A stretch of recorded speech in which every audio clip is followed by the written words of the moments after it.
Imagine meeting someone who knows every version of you. The version you show your parents. The version you show your friends. The version you become at work. The version you are online. And the version that only exists when you're completely alone. Which one would they call the real you?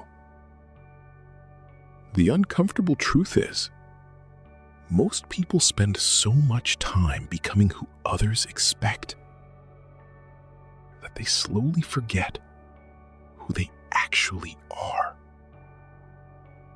And the strangest part? It isn't a flaw. It's how the human brain learned to survive. Hello, everyone. This is The Quiet Signal, where we explore the psychology behind the world around us. Every day, we change the way we speak, the way we behave, even the way we think, depending on who's watching. We call it being professional, being polite, being confident, being normal. But beneath all those roles, there's a question most people never stop to ask. Who am I when nobody expects me to be anyone? To answer that, we need to understand why humans started wearing masks long before they ever wore clothes.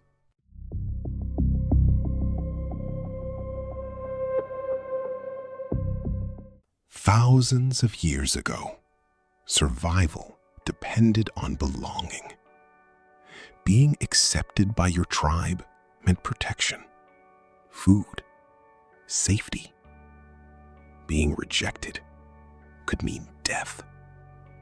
So our brains evolved to constantly scan for social approval.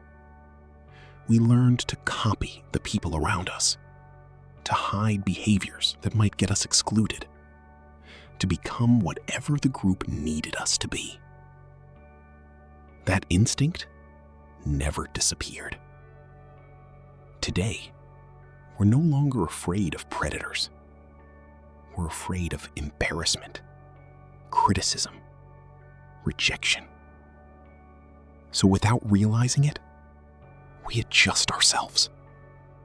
Not because we're fake, because our brains still believe acceptance equals survival.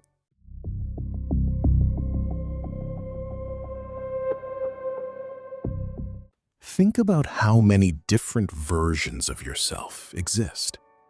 The version at work, the version with your family, the version with close friends, the version online. Each one speaks differently, acts differently, sometimes even dreams differently. Most of these masks are useful. A teacher shouldn't behave exactly like they do with childhood friends. A doctor shouldn't speak to patients the way they joke with family. These aren't lies, they're social roles. The problem begins when every room demands a different version of you.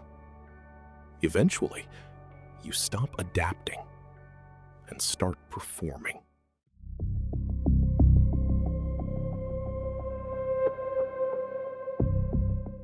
At first, pretending feels temporary.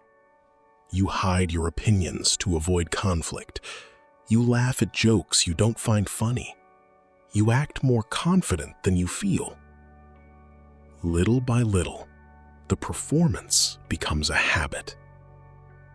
Then something unexpected happens. You stop asking, "What do I actually believe?" and start asking, "What will people approve of?" The mask no longer protects your identity. It replaces it. That's why so many people feel empty, even when everything in their life looks successful. Because they're living a life built for acceptance instead of authenticity.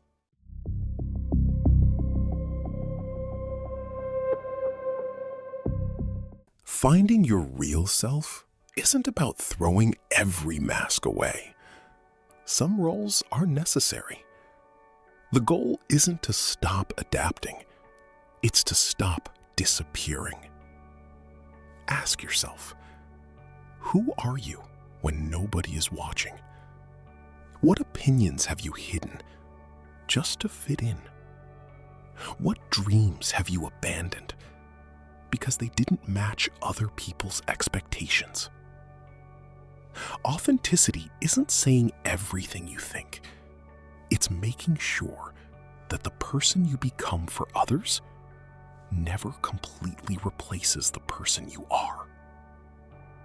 Because the strongest people aren't the ones who never wear masks. They're the ones who remember to take them off. Everyone wears masks. The question isn't whether you have one. The question is, have you worn it for so long that you've forgotten your own face? In a world obsessed with fitting in, the rarest thing isn't confidence. It isn't popularity. It isn't success. It's authenticity. Because becoming yourself may be the hardest transformation you'll ever make. Subscribe to understand better human psychology.